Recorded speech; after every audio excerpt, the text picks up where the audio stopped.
What is up, guys? Jomar here, back at it again in the Pacers Gaming Channel, bringing you guys a special edition, right? My team. You're gonna be going into the mind of the 250K champion, your boy right here. I'm gonna be giving you guys some knowledge, a little bit of my settings, and all the mindset and mind battles that goes before the game starts. Stuff like matchups, offensive, defensive settings, playbooks, all those shenanigans. So we're gonna get into it. I'm gonna go into a little domination. Don't, all right, don't do this now. I did not play domination, right? I just didn't. I didn't have enough time, so I didn't play domination. It takes a long time. But let's get into it. I'm gonna go in with one of the teams I got right now. I gotta rock with my guy Baron Davis, the GOAT himself. I got Kobe Bean Bryant, Larry Bird, the legend. You already know what my boy Larry Bird did. Okay, we keep it moving. I got Giannis and Bob McAdoo, the my career, my franchise glitch. If y'all don't know about it, don't worry about it. All right, let's get into it. Um, I'm gonna be just giving you guys some tips here and there of what I do before the game starts, while the game's going on. Defensive adjustments, offensive adjustments, and it makes the whole difference, right? It makes my game different, my team plays different, the AI moves different, and people need to understand that this is a big part of why I won the whole thing, right? um, the first thing starts right at the menu when the matchups are going on, right? This is a big thing. So I personally like putting my best defender slash a big body on the opposing team's main ball handler. Like let's say for example right here, right? Baron Davis is my point guard, right? But I don't want my main ball handler, which is Baron Davis, to be guarding the opposing team main ball handler because he's gonna get tired quicker. I want him to be able to have stamina throughout the game. So if he's guarding on ball, he's gonna get tired. So I want him guarding off ball, right? So I'm gonna put Baron Davis guarding Jared Culver, which is the spot up shooter, right? And now this is where I usually just glitch the system out. This is everything I did on the 250K my team, right? I had this exact same matchup. I had Larry Bird at the three and Giannis at the four. I would put Giannis on ball and I would put Larry Bird guarding the four guy because Larry Bird is interchangeable. He can guard the fours, he can box out, he can grab boards. He's not gonna get mismatched. And Giannis is gonna be guarding on ball. You're gonna have a 6'11" dude following you like just everywhere you go. He's gonna be following you, right? And that's a big thing, right? So I wanted my guy Giannis guarding ball, which also gives him the chance to leak out on the breaks and be the first guy out, so he can get those fast break buckets, right? And then I ended up, Kobe's gonna guard the second spot up shooter, and then center matches up against center, the usual. So this is how my game starts. We're already going at it, right? So the game's about to start, right? People, press start, do the whole settings. I'm gonna wait for the whole animation to go out because this is against the AI, so it doesn't let you skip it like that. I have to see the intro. Gotta see Jared Culver. Come on now, bro. Okay, keep it moving, right? So the game's about to start. Game plan. We already got the matches going on. They already did it on the menu. Defensive setting, fellas. All right, this is where everything changes, right? On ball, elbow pressure. I go tight and tight. I tried a lot. I experimented a lot. A lot of people that I know like to go smother or deny ball. But when you go deny ball, people will go backdoor on you easily. Like you'll be guarding perfectly on ball, and then the computer goes backdoor, and your guy's denied, so he can't really guard the backdoor. And that was two easy points after you guarded perfectly for 20 seconds. So that's scratch that off, right? Other people like go moderate for guys that really don't shoot that much, let's say as Giannis or stuff like that, which is understandable. But I figured out that when you have moderate, right, and you creating pressure and you're trying to create havoc, right, and they literally got nowhere to go and they throw a scary pass. By you having moderate, there's a high chance your AI doesn't steal it because he's super far from the guy, right? But if you have it tied, I think that's the perfect in between spacing where he's not gonna get killed on the back doors that often, and he's gonna be there for the scary so you can get those steals and get those turnovers and get on the break, which are really key. So I go tight and tight, force duration. I mess with it. I tried it before against comp players. It is too hard. It puts a lot of pressure on your back end, center power forward to guard perfectly. For the 250K, people don't have the 99 overalls guarding the defense like with 99 speed and all that. Like now. So I have Porzingis, 7-3, slow. Guys are blowing by me. I can't really be forcing direction. I just let it on automatic. Almo screen. Now this is big, right? Over. Go over, man. I don't know if you touch it or not. I want you to go and go over because a lot of people in the community hunt for threes. In my team, threes are a big thing. Everybody's shooting threes. Everybody's lights out greens everywhere. So when you go over, basically you just limit that. You want them to drive. You want them to just drive to the paint, not shoot those threes. And people still want to shoot threes when the AI or myself are going over the screen and just forcing you to drive. So always go over, make them feel uncomfortable. 90% of the community wants to shoot threes. Just make them drive. Easy. Hedge. Now hedge, I tinker with it a little bit. Sometimes I win no hedge. Sometimes I win hard hedge. I figure soft edge, like again, is the perfect in between. You guys gonna be there a little bit far away to the contest, but you can still contest the threes, and you're not gonna get blown by that often the drives because you're not hedging super high. You're hedging soft. Now soft hedge is the perfect one. Like I said, no hedge. You guys gonna get wide open threes on the pick and pops. Hard hedge, they're gonna be driving on you. Soft hedge is the perfect in between. So I go soft hedge, right? Stay attached. I usually don't tinker with it that much. You can go if you want to go something, just go no, which makes you, if you're a guy like me that uses a lot of people, makes you make sure your guy's not out of position. You can use him whatever the player drives, right or left. He's gonna stay just in between in the backside. You can just use him, but you can leave it on automatic. Post up again. Nobody really posts ups. Like I mean, basically nobody does. And if somebody is, I'll only just front it. I'll front the post, make him throw the over the pass. I'll play the pass, get those steals. They stop posting, but not many people post up, so we're gonna give you that automatic. All post screens is a big thing. I still think again, not a lot of people call plays, but if they do, try to catch you off guard with a quick little flop, a quick little off the screen three. You switch all, and basically everything's guarded, right? And you put them under pressure. Double team perimeter, double team post. I leave that on manual. No double teams for me. I'm trying to guard everything conservative, safe, and just make you beat me one-on-one isolation, right?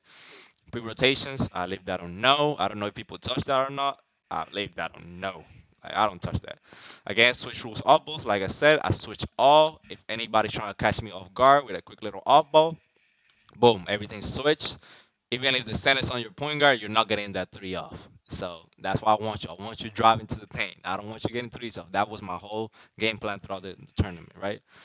Screen help rules. This is big right here, y'all. I mean, this is a game changer in my opinion. Drive help rules and screen help rules. So again, when you're doing pick and roll offense and your guy slips, the center slips, and he's wide open, the opposing corner or the close corner, strong side, whatever it is, they're gonna be helping if you leave this on automatic. They're gonna be helping. When you drive to the paint and you got a wide open layup, but the guy's thinking he wants a three, so he wants the computer to drop down from the corner so he can dot the corner and get a wide open three. If you don't have it, if you had an automatic, the computer's gonna drop down because it's a wide open layup. It's normal basketball, and they're gonna throw it to the corner, and if you don't rotate perfectly, it's a wide open three. So again, I played a defensive game plan which was no threes for the opposing team. So I put no help on both. Basically, if you beat my 2v2 pick and roll defense, you have a wide open layup. Yes, I'm going for the chase down. Sometimes I get blessed and I get the chase down. Sometimes I don't. Sometimes I get it and I won. But I live with it. You're not getting any threes. My corners are hugging the corners. They're staying safe. They're staying conservative. No threes defense. You gotta beat me with twos. Again, if you beat my 2v2 defense, you beat it. You can pick and pop and try to beat me with it. But I do have some switch rotations with it. So yeah, basically no help is forcing the opponent to just get twos. They're not gonna get threes. They are gonna get through some threes though. Eventually it's gonna happen. Offensive boards, or you got lost, or whatever it is. It's gonna happen. But it limits it, and that's the whole part of it, right? So I put no help in that, and that is my defensive settings for the whole 250K tournament to the whole thing. I tinker with it a little bit, if I'm making an in-game adjustment at halftime, the game's tied, I want to make an adjustment, I tinker with it. But overall, this is my defensive settings, right? And now offensive settings. This is an easy one, quick. Adapt the coaching engine off. I don't really touch that. I don't really know what that much of what it does. I just don't touch it. Leave that on off.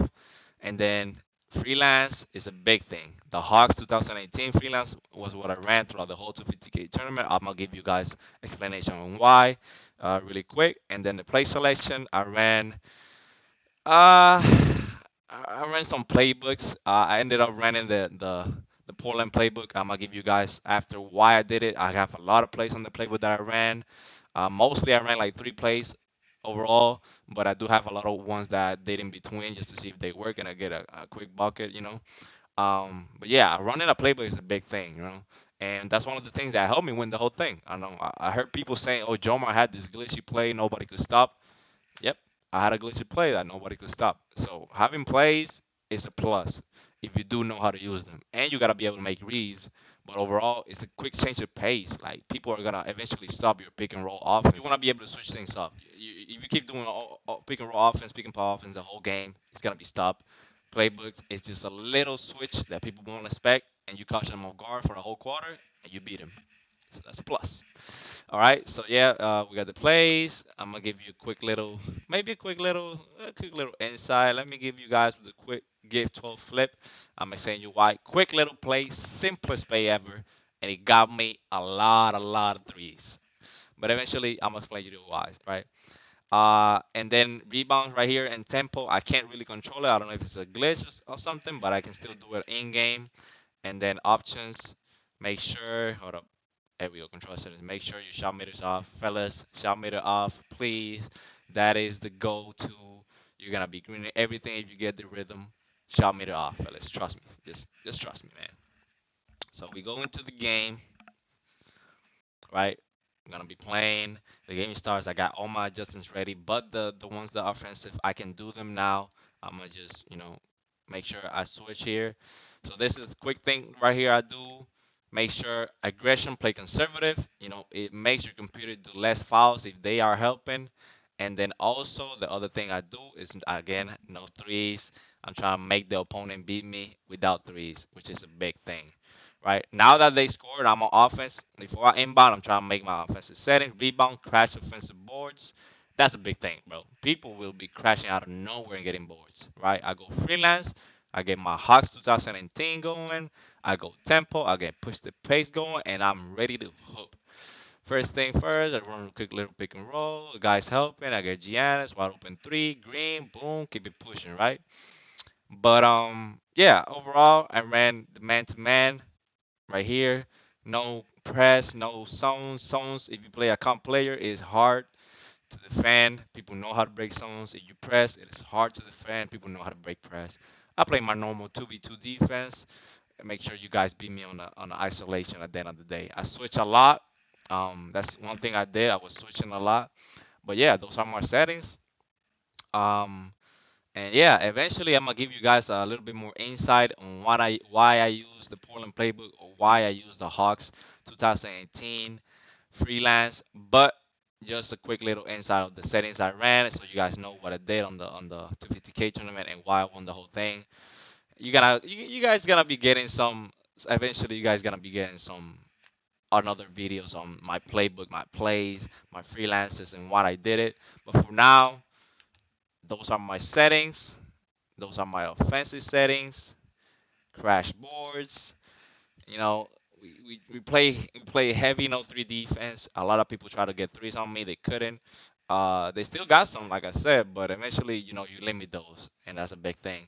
So yeah, that is basically what it did. I earned my way throughout the whole 250K side on the PS4, and I ended up winning it the whole thing when I went to Chicago.